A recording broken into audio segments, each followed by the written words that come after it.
As I teach and work with pre-service and in-service teachers, I continue to hear about the stress and challenges we as educators are facing teaching during a global pandemic. The overwhelming pressure put on teachers this year has been really testing the resolve and resilience of so many, even veteran teachers who are dedicated to their profession, their practice, and especially their students are being stretched really thin by the personal and professional challenges that we're all facing today. This is real. These are incredibly difficult times. The question becomes, how do we show up and respond to these challenges?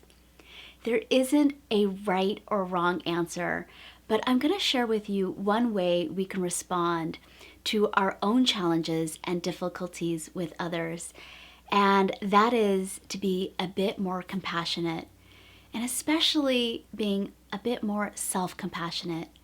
I know how challenging being self-compassionate can be, and it's something that I'm constantly working on. That's why this is the first of a 5-part video series about cultivating self-compassion.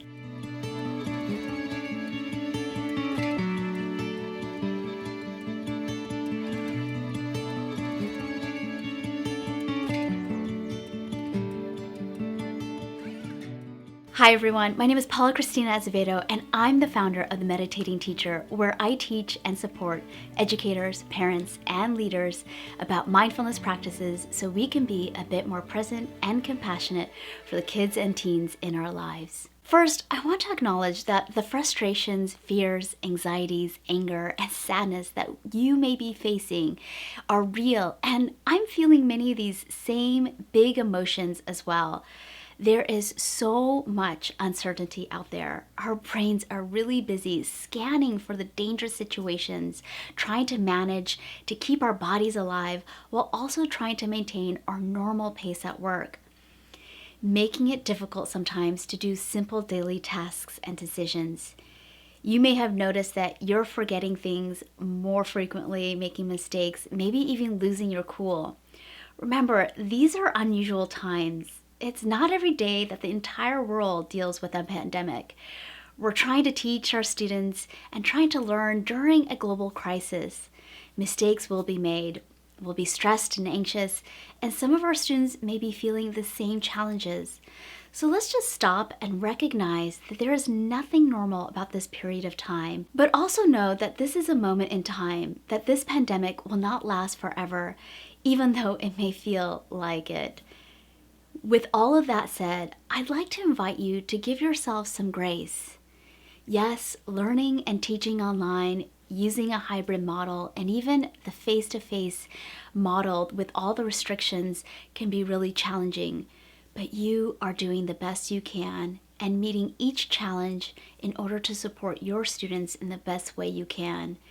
And you're not alone in this struggle. Countless educators in your school, across the nation, and the world are facing similar challenges and barriers to teaching during this crisis. Remember that. Of course, sometimes when we intellectually understand the difficulty of a situation and recognize that we're doing our best, it doesn't always register in our hearts or bodies. A practice of compassion, and especially self-compassion, can support you during these challenging times. Let me first share a basic definition of compassion.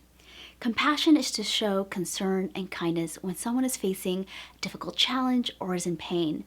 Hopefully, you've been on the receiving end of compassion or been compassionate towards another person.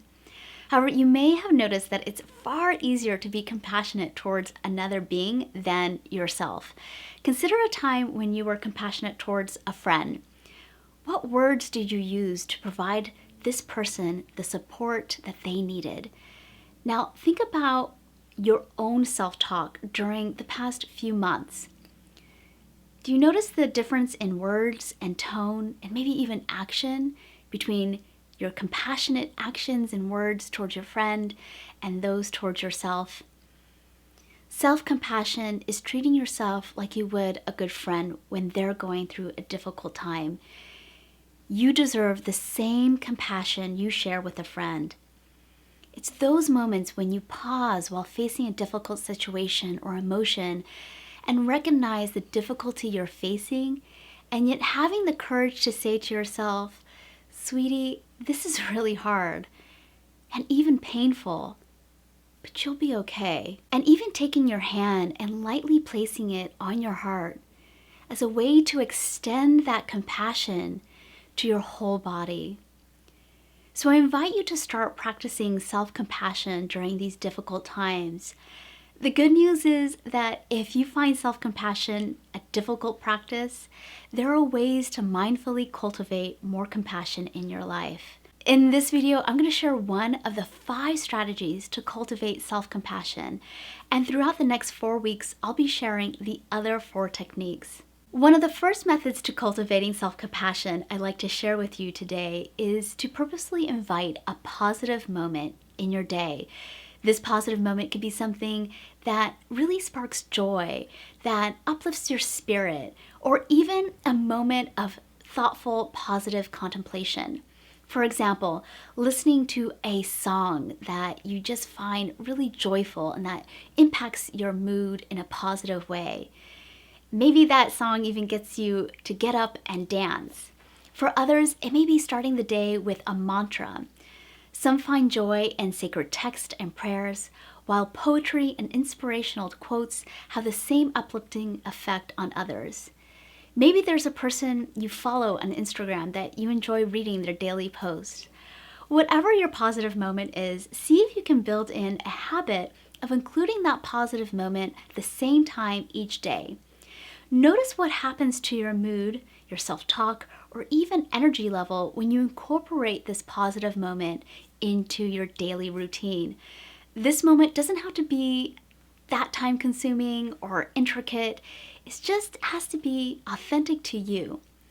You can even incorporate this moment in your classroom routines. I like to include a positive message or inspirational quote for the day at the start of my class. This is an easy way to include your students in this positive message and moments throughout your own day and share that with your students. Why not have a positivity bulletin board, whether it's one you've created virtually or in your physical classroom, where your students can share their positive moments, messages, and quotes to the whole class. This is just one method of cultivating self-compassion. Stay tuned for the other 4 techniques in my Cultivating Self-Compassion series. By the way, if you like this video, be sure to hit the like button and subscribe so you won't miss any new episodes. And if you want to learn more about mindfulness, be sure to check out my website, themeditatingteacher.com. There you'll find blog posts, free guided meditations, and resources to guide you on your mindfulness journey.